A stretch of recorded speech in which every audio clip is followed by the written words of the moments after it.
What's going on, everybody? John and Will, Law of Polaris. Thank you all for tuning in. NFC South, let's talk about it.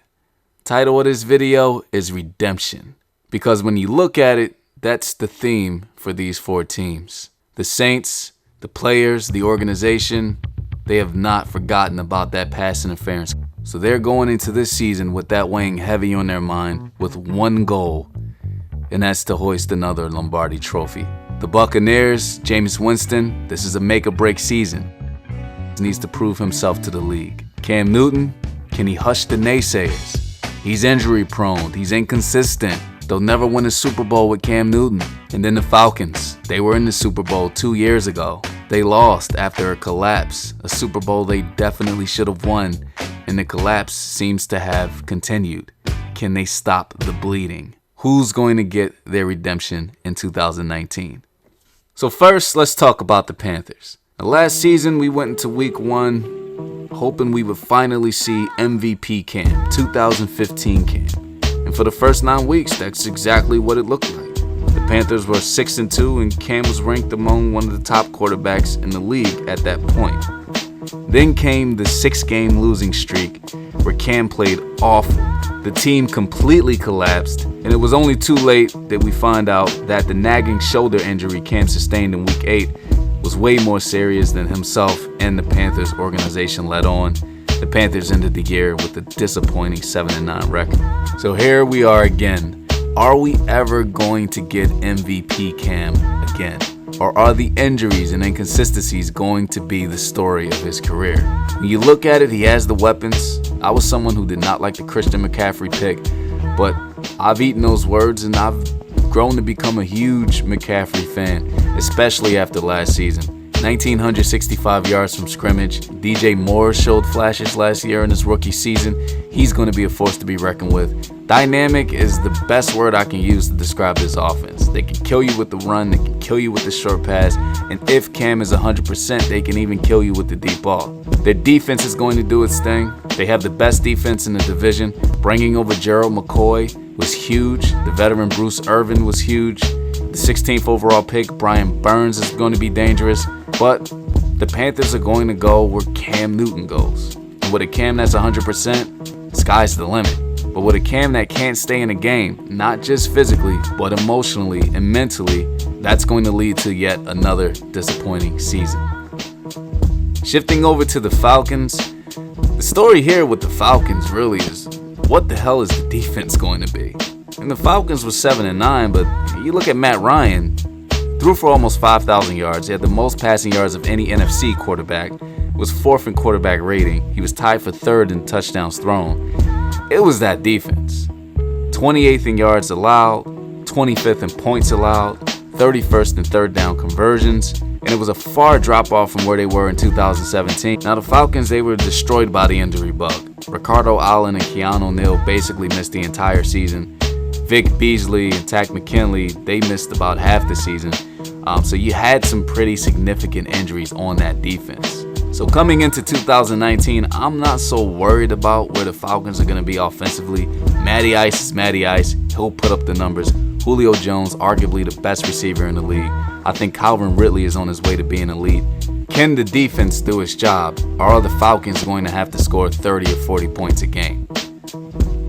And with that said, shifting over to the Saints, on paper, they have a very similar makeup of the Falcons. A veteran elite quarterback.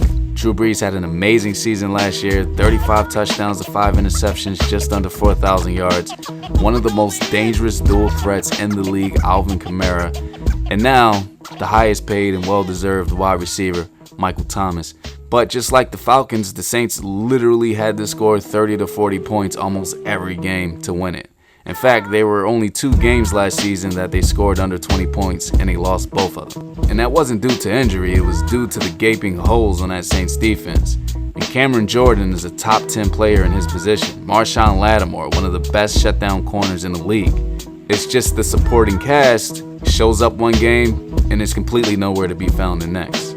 Now, the Saints have been known to not have an elite defense, although they have improved over the past 2 years. The difference between the Saints and the Falcons is that the Saints have an offense so talented that they might be the only team in the league where if they have to beat you by scoring 45 points week in and week out, that's exactly what they'll do. Now the Falcons, they were in a situation where they needed to do that last year and it wasn't sustainable. I don't think it's sustainable unless you have an offense as dynamic as the Saints. Now shifting our attention to the Bucs, I know I haven't talked much about coaching and coaching staffs in this series, but that's what it's going to come down to here. What can Bruce Arians do with Jameis Winston? And what can Todd Bowles do with that defense? Outside of Mike Evans, you don't have the weapons the other three teams got, but you got talent on both sides of the ball. Again, on offense, you got Mike Evans. I like Chris Godwin coming into year 2. You got 2 really good tight ends who are solid when they're both healthy. And on defense, your front 7 takes a hit after losing Gerald McCoy, but they're still pretty good. Vita Vea is a rising star. And Ndamukong Suh and JPP, they're towards the back end of their career, but they can still have big games. They can still get to the quarterback. The question mark really is going to be that secondary. We don't know what Vernon Hargreaves is going to look like after missing a whole season. Can Carlton Davis prove to be a starter in this league in year 2? We'll see, but the Bucs overall, they have the pieces. They are just in an incredibly tough division and have to stay afloat.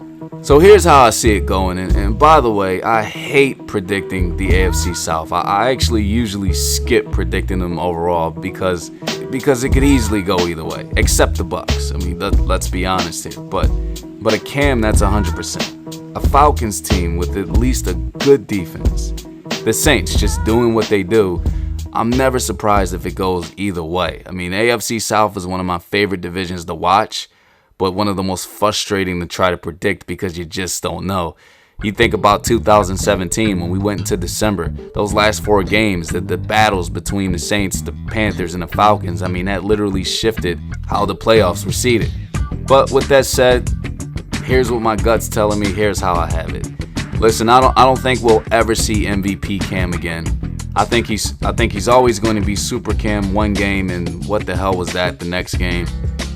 I think the Falcons will bounce back, but neither the Falcons nor the Panthers did enough this offseason to make me believe that they can dethrone the Saints.